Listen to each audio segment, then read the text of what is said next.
लेकिन उसी लीला को हम अपनी जगह पर ला करके देखें। अगर मैं खड़ा हो जाऊं, मेरे सामने अगर भगवान आ जाए और मुझे कहें कि मांग क्या मांगता है, तो शायद मैं भी यही चीजें मांगूंगा।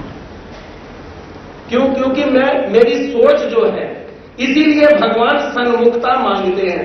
भगवान कहते हैं तू मेरे सन्मुख रह, और जब तुझे मैं ही दिखाई दूंगा तो फिर तू कोई और चीज मांग ही नहीं सकता।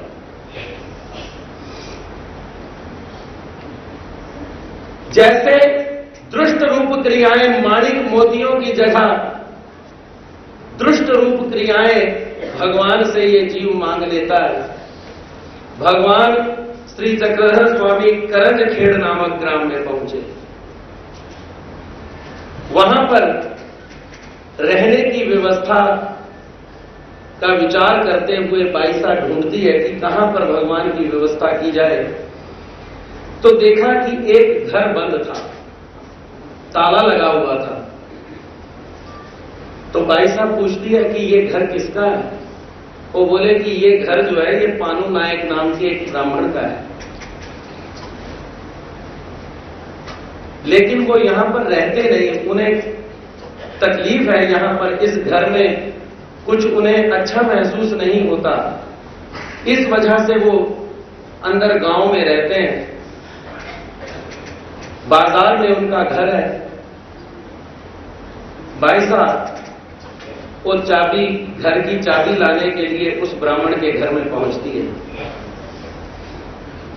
पत्नी से मिलती है, कहती है कि ऐसे ऐसे हमारे महाराज जो हैं वो आए हुए हैं, रहने के लिए हमें घर चाहिए। तो आपके घर को ताला लगा हुआ है, इस वजह से अगर आप कुछ दिनों के लिए, भगवान जब तक यहां पर रहें तब तक अगर आप अपना घर भगवान को दे दें तो। वो कहती है कि प्रॉब्लम कुछ नहीं है, लेकिन वहां पर उस घर में देवताएं निवास करती हैं, भूत निवास करते हैं, इस वजह से हम भी उस घर में नहीं रहते। और जब से हम उस घर में एक बार रहने के लिए गए तो हमारे को कुछ ऐसे अनुभव आए जिस वजह से हमने वो घर छोड़ दिया। बाईसा कहती है कि कोई बात नहीं, हमारे को ऐसा कोई भी तकलीफ नहीं होगी, हमारे साथ तो भगवान है। बाईसा ने चाबी ले ली, चाबी खोली, भगवान अंदर रहने लगते हैं और सभी लोग हैरान हो गए कि इस घर में तो एक भी रात कोई नहीं रुक सकता, लेकिन भगवान तो यहां पर खुशी से रह रहे हैं। मेरे उजड़े दिल की बस्ती में आप आते तो पाप क्यों आते, आप जिस बस्ती में नहीं बसते उस बस्ती में पाप बसते हैं। जिस घर में भगवान नहीं है उसी घर में पाप है, और जिस घर में भगवान निवास करते हैं उस घर में पाप निवास नहीं कर सकता। बाईसा रोज, अब बाईसा का उस घर में आना जाना हो गया, पानू नायक के घर रोज भिक्षा मांगने के लिए जाती है। तो एक दिन क्या हुआ कि वो माता अपना दुख व्यक्त करती है। वो कहती है कि हम बहुत दुखी हैं। बाईसा कहती क्यों, क्या बात हुई? वो कहती कि मेरे जो पति हैं उनको वात तकलीफ है। इस शरीर में 3 प्रकार की तकलीफें होती हैं, वात, पित्त और कफ। ये 3 प्रकार की सामग्रियां इस शरीर के अंदर है। कोई भी सामग्री अगर घट बढ़ जाए तो ये शरीर ये जो यंत्र है ये बिगड़ जाता है। उनको जॉइंट्स की तकलीफ है। जॉइंट्स की तकलीफ की वजह से देख लो कि वो बिस्तर से ही नहीं उठ सकते। कितना इलाज करवाया, सब कुछ करवाया, लेकिन अभी तक ठीक नहीं हुए। बाईसा काहू को परोसो है जरते जमाने बीच, काहू को परोसो शाह पात शाह मीत पैर, काहू को परोसो 4 चतर चलाकी पैर, मोको तो परोसो है श्री चक्रधर महाराज पैर। जो भक्त है उसका भरोसा देखिए, उसकी सन्मुखता देखिए कैसी है। वो भक्त क्या कहती है, बाईसा क्या कहती है? बाईसा कहती है कि अगर ठीक होना चाहती है तो हमारे महाराज के पास इनको लेकर के आओ। हमारे महाराज के पास जो आता है वो ठीक ही हो जाता है। एक ही भरोसा, एक ही सन्मुखता उसके अंदर है। आई पानु नायक को जब लेकर के आए, उसने अनेक प्रकार के वस्त्र पहने हुए हैं, एक कपड़े के ऊपर दूसरा कपड़ा, ऐसे 5 कपड़े उसने धारण किए हुए हैं। और श्रीनगर में आपने देखा होगा कि सर्दी को दूर करने के लिए छोटी छोटी अंगीठियां होती हैं, वो अपने अंदर रखते हैं सेकने के लिए, अंदर ही सिकती रहती हैं। वो अंगीठियां भी उसके साथ हैं। क्यों? क्योंकि उसको तकलीफ है जॉइंट्स की, सेकता रहता है 24 घंटे। ऐसा वो भगवान के पास आया, एक ही दिन के दर्शन, एक ही दिन की सन्मुखता, एक ही घंटे की सन्मुखता। भगवान उसको कहते हैं कि पानु नायक बहुत दुख में हो। वो कहता है जी महाराज। अच्छा, भगवान कहते हैं कि ये जो वस्त्र तूने पहने हैं ना, ये उतार दे, कोई बात नहीं। वो कहता है महाराज जो हल्के वस्त्र हैं वो उतार देता हूं, लेकिन भारी वस्त्र हैं वो नहीं उतार सकता क्योंकि तकलीफ बहुत है मुझे। भगवान कहते हैं ठीक है, फिर जितने उतारता है उतने उतार। उसने उतारे, कोई तकलीफ नहीं हुई। आखिर में जब दूसरे दिन भगवान के दूसरे दिन दर्शन करने के लिए आया, जो सिकाई करने के लिए अंगीठियां रखता था, भगवान कहते छोड़ दे इसको, तू बिल्कुल ठीक है। सन्मुखता, भगवान ने उसको ठीक कर दिया।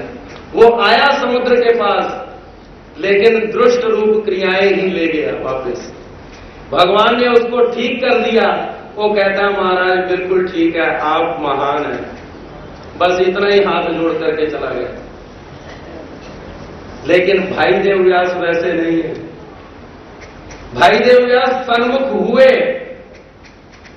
लेकिन कुछ ऐसा भी काम कर गए जिस काम से उनको वो अनर्घ रत्न प्राप्त हुआ, जो अनर्घ रत्न का कोई भी मूल्य नहीं। वो कौन सा अनर्घ रत्न? हमारे पक्षकार कहते हैं कि अनर्घ रत्न दे भाव क्रिया। सन्मुख प्रत्येक जीव होता है, परंतु दुख ये बात का है कि थोड़ी देर बाद वो विमुख भी हो जाता है। जब उसकी तकलीफ दूर हो जाती है वो छोड़ जाता है भगवान को। लेकिन भाई देव अपनी तकलीफ भी दूर करवाई उसने, लेकिन उस तकलीफ को दूर करवाने के बाद कुछ ऐसा कर गया कि भगवान के साथ उसका नाम जुड़ गया। कैसे? कि उसको वो भाव क्रिया जो घड़ी, जो वो बेर अपने जूठे खाता, जूठे नहीं है वो। भगवान ने उस बेरों को जूठा नहीं कहा। भगवान कहते हैं ये बेर जूठे नहीं है, ये बेर जूठे हो सकते हैं, लेकिन इसका भाव जूठा नहीं है। वो अनर्घ रत्न, वो भाव क्रिया ही हमारे शास्त्र में इस प्रकार से कही जाती है कि भाव जो है वो अनियत फल दे। जो हमारा भाव के ऊपर डिपेंड है कि हम भगवान के पास से क्या लेना चाहते हैं। और भगवान भाव के बारे में बोलते हैं कि आउए चा भाव कायसिया खाना पूरे वासना प्रेम वारिया सरे। अगर हम इसको प्रेम भी दे दें तो भी इसके आगे कम है, क्योंकि इसकी भाव शुद्ध है। और देखिए कि परमात्मा का सबसे बड़ा अगर साधन है तो वो प्रेम साधन है। भगवान कहते हैं कि भाव के आगे प्रेम भी गौण है।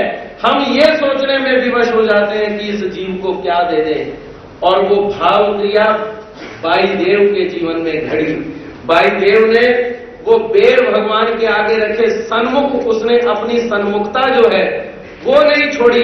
वो कहता है कि मेरे नजदीक रहना, मेरे आस पास पास रहना, मेरे आस पास रहना। राही नया नया हूं, हम राही बन के रहना, तुम पास पास रहना। तुम मेरे साथ रहना। हे परमात्मा, आप मेरे हमेशा नजदीक रहें, और नजदीक अगर हम करना चाहते हैं तो एक बात हम अपनी गांठ में बांध लें कि कभी भी परमात्मा से विमुख नहीं होना चाहिए। परमात्मा के हमेशा सन्मुख ही रहना चाहिए, और भक्त जो है वो भगवान के सन्मुख रहता है, इसलिए वो बहुत कुछ ले जाता है। कुछ ऐसा भी ले जाता है कि भगवान स्वयं सोच में पड़ जाते हैं कि इसे और क्या दे दूं। भगवान श्री नागदेव के ऊपर इतना प्रसन्न है, इतने प्रसन्न है कि भगवान कहते हैं कि नागदेव को हम क्या दे दें, लेकिन आखिर में इस जीव को इतनी बड़ी चीज नहीं दी जा सकती। सुदामा क्या लेकर के आया भगवान के पास, और हम ये चीज कहते हैं कि भगवान पहले थे अब नहीं। लेकिन बात ये ध्यान रखना, सूर अनेक फिरे कन मागत, पर सूरदास सी ताल कहां, ढोलक मंजीरे बजाती फिरे, मीरा मत वाली सी चाल कहां। हमारे में कमी है, हम भगवान से विमुख हो जाते हैं। हम भगवान को, जब सुख आता है तो हम भगवान को भूल जाते हैं, जब दुख आता है हम भगवान को याद करना शुरू कर देते हैं। इसी वजह से हम सुख और दुख को प्राप्त होते हैं। और भगवान कहते हैं कि जो भक्त मुझे सन्मुख रखता है, केवल एक ही शब्द वायुदेव को तार गया, वो कौन सा? सन्मुख हो। सन्मुख होई जीव मोहे जब ही, पाप सिंधु अघनास हूं तब ही। और भगवान कहते हैं कि जब तक तू मेरे सन्मुख नहीं आता तब तक तेरा छुटकारा नहीं है। इसलिए हम सन्मुख बने और भगवान से हमेशा यही प्रार्थना करें, ऐने दुख वीना देवी, किते पौता रुल जावा, ऐने सुख वीना देवी दाता, तैनू भुल जावा, होण पावे सारे सुख, दुनिया दे मेरी चोली, एहो आखी जावा के मैं तेरा दिता खावा, पैर सदा अपने जमीन ते टिका के रखा, उंज पावे अंबरा तो उच्चा उड्डी जावा, ऐहो जा सलूक मेरा दुनिया ते रवे सदा, ओ सारा जग रोवे जदों दुनिया तो जावा, ओ सारा जग रोवे जदों दुनिया तो जावा। हम भगवान से विमुख होते हैं, इस वजह से हम सुख और दुख को प्राप्त होते हैं, इस वजह से हमारा नाम भगवान से नहीं जुड़ता। और जब हम भगवान के सन्मुख रहेंगे, हम इन नवरात्रों में जिन जिन पात्रों को ले रहे हैं, उन पात्रों की क्या विशेषता है? उनकी सबसे प्रमुख विशेषता यही है कि वो भगवान से कभी विमुख नहीं हुए। श्री महिम भट्ट जब लीला चरित्र का संकलन करने के लिए जगह जगह जा रहे हैं, देखिए जगह जगह जाकर के इन लीलाओं को अर्जित किया श्री महिम भट्ट जी ने। सभी लोगों के पास गए, जिन जिन लोगों के साथ भगवान ने लीलाएं करी, एक भी लीला श्री महिम भट्ट जी ने नहीं छोड़ी। एक भी व्यक्ति ऐसा नहीं छोड़ा जिस व्यक्ति को भगवान मिले और महिम भट्ट नहीं मिले। लेकिन एक व्यक्ति को महिम भट्ट जी ने छोड़ दिया, उसके पास नहीं गए। क्यों? क्योंकि वो भगवान से विमुख हो गया। जानते हैं उसका क्या नाम था?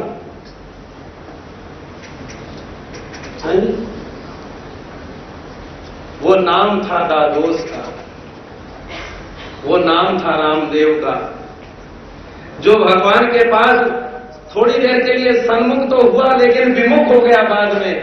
और जो विमुख हो जाता है